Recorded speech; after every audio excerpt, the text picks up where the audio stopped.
Series और सम of series, इन दो terms को डिस्कस करेंगे। सीरीज क्या होता है, तुम कोई भी सीक्वेंस ले लो, जैसे तुमने ये वाला सीक्वेंस ले लिया 2 4 6 8 10 12 14, ये वाला सीक्वेंस लिया, लिख लेते हैं इसके टर्म्स को। 2 4 कॉमा बीच वाले हटा दो, चलो 2 4 6 8 10 12 14, ये तुमने सीक्वेंस लिया और इन सब के बीच में तुम प्लस प्लस का साइन लगा दो। तो प्लस प्लस के साइन लगाने के बाद जो ये पूरी एक्सप्रेशन मिली हमें, इस पूरे एक्सप्रेशन को हम क्या कहेंगे, इस पूरे एक्सप्रेशन को हम कहेंगे कि ये सीरीज है। याद रखो, सीरीज इसका रिजल्ट नहीं होगा, जो यहाँ आंसर निकल कर के आएगा उसे हम नहीं कहेंगे कि ये हमारा सीरीज है। सीरीज ये है जो पूरी एक्सप्रेशन यहाँ लिखी गई है। जैसे तुम एक रैंडम सीक्वेंस लिखो 10 13 16 19, तीन तीन ऐड करते जा रहे हैं हम, 22 25, ऐसे तुमने लिख लिया, ठीक है। तो ये क्या है, ये सीक्वेंस है, ठीक है। अब इस सीक्वेंस में जो बीच बीच में सेपरेट करने के लिए हमने कॉमा लगाया है, इन कॉमा को हटा दो और कॉमा की जगह तुम प्लस प्लस प्लस प्लस डाल दो, ठीक है। मतलब सीक्वेंस के बीच में प्लस का, सीक्वेंस के टर्म्स के बीच में प्लस का साइन डाल दो। तो जो पूरी एक्सप्रेशन तुम्हें मिली, इस पूरी एक्सप्रेशन को हम क्या कहेंगे, दिस एक्सप्रेशन इज सीरीज, ठीक है। तो series is referred to the indicated sum, जो इंडिकेटेड सम है, लिख लेते हैं इसके बारे में कुछ। सीरीज,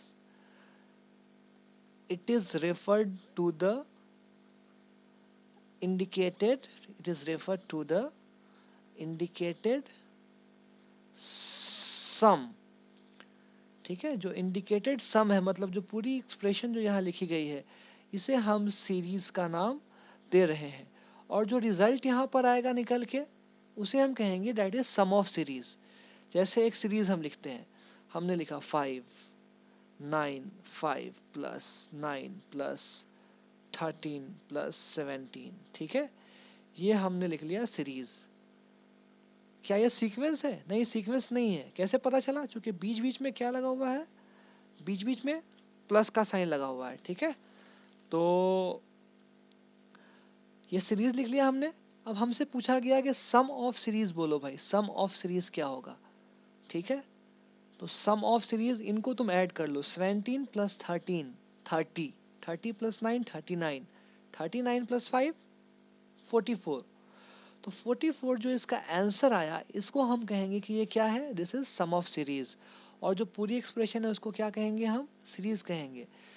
अब तुम्हें लग रहा होगा ये छोटी छोटी चीज़ें मैं क्यों बता रहा हूँ, इसका क्या फ़ायदा है? इसका फ़ायदा है, वरना मैं तुम्हें ये सब चीज़ नहीं बताऊँ तो मैं तो पढ़ा के निकल जाऊँगा।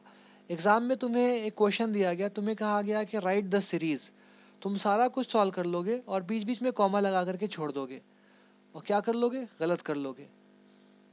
तुमसे पूछा गया कि कोई भी क्वेश्चन दे दिया गया, पूछा गया कि सम ऑफ सीरीज बताओ भाई, तुम्हारा उसमें टर्म्स निकले 5 9 13 17, ये टर्म निकले, तुम सिर्फ ऐसे लिख करके छोड़ दोगे तभी भी आंसर गलत हो जाएगा, क्योंकि तुमने तो सीरीज लिख दिया, पूछा गया था सम of series.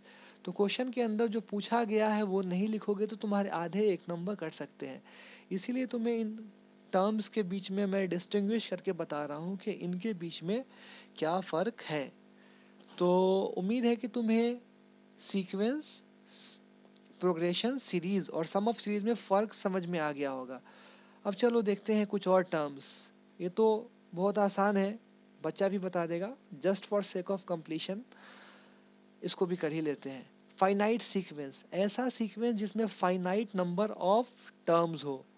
A sequence having finite number of terms. अगर किसी सीक्वेंस में फाइनाइट नंबर ऑफ टर्म हो तो उसको हम क्या कहेंगे, वो कहेंगे वो फाइनाइट सीक्वेंस है।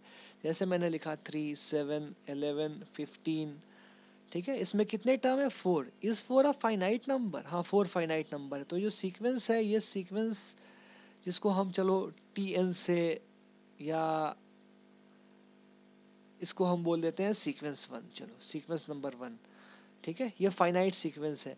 मैं सीक्वेंस नंबर 2 लिखूं अगर ऐसे 3 7 11 15, ठीक है, और मैंने यहाँ पर 3 डॉट डाल दिए और मैंने यहाँ पर लिख दिया 103। तो क्या ये फाइनाइट सीक्वेंस है? हाँ, ये फाइनाइट सीक्वेंस है। इसका पहला टर्म भी पता है, एंड वाला टर्म भी पता है। ठीक है, तो इसमें फिक्स नंबर ऑफ टर्म्स है। 103 के आगे तो नहीं जा रहा है ना, ये 103 पे रुक जा रहा है, तो ये क्या हो गया? Finite sequence.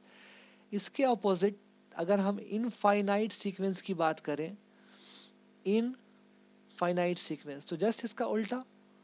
अगर उसमें नंबर ऑफ टर्म्स इनफाइनाइट हो तो उसको हम क्या कहेंगे? Infinite sequence. जैसे मैं तुम्हारे सामने इसी सीक्वेंस को मैं बढ़ा दूँ, 3 7 11 15, मैंने अगला टर्म 19 लिख दिया, 23, और 3 डॉट एंड में दे करके छोड़ दिया। एंड में 3 डॉट का मतलब होता है कि ये वाला सीक्वेंस इस डायरेक्शन में हमेशा के लिए बढ़ता चला जा रहा है, बढ़ता चला जा रहा है, बढ़ता चला जा रहा है। 3 डॉट्स के लिए मैथ में एक खास टर्म का यूज़ होता है, बस just for sake of knowledge बता दे रहा हूँ, एलिप्सिस। कहीं पे भी 3 डॉट दिखे इसको एलिप्सिस बोलते हैं, और इसका मतलब होता है ये आगे की तरफ चलता चला जा रहा है।